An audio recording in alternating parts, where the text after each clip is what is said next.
C'est dans une atmosphère empreinte de cordialité et de convivialité que le bureau définitif du Sénat est venu rencontrer le président de la République Félix-Antoine Tshisekedi Tshilombo.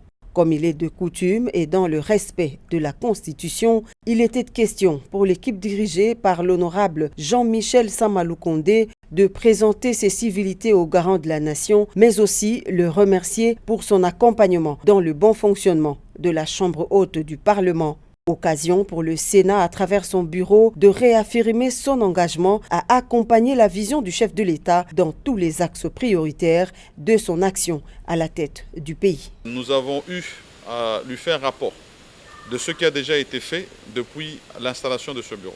La mise en place de nos différentes composantes, nos groupes provinciaux, nos groupes politiques, nos commissions permanentes et finalement notre conférence des présidents.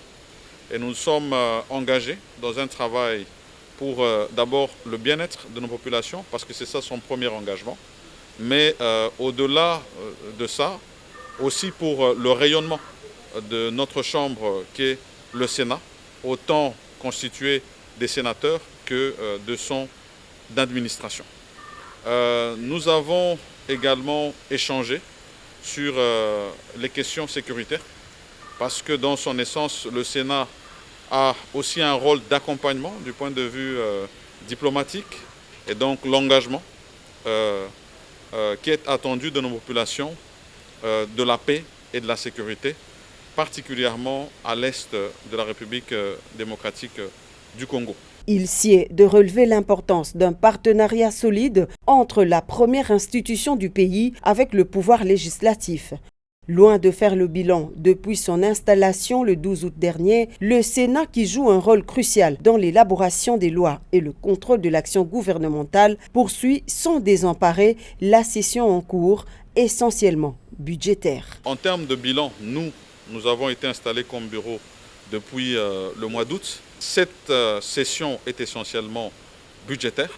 Donc notre premier engagement en termes de bilan sera que nous puissions apporter, en tout cas traduire les attentes de notre population dans le budget qui va être voté au sein des deux chambres. Nous avons déjà commencé à traiter la question de la reddition des comptes ainsi que de la loi rectificative 2024.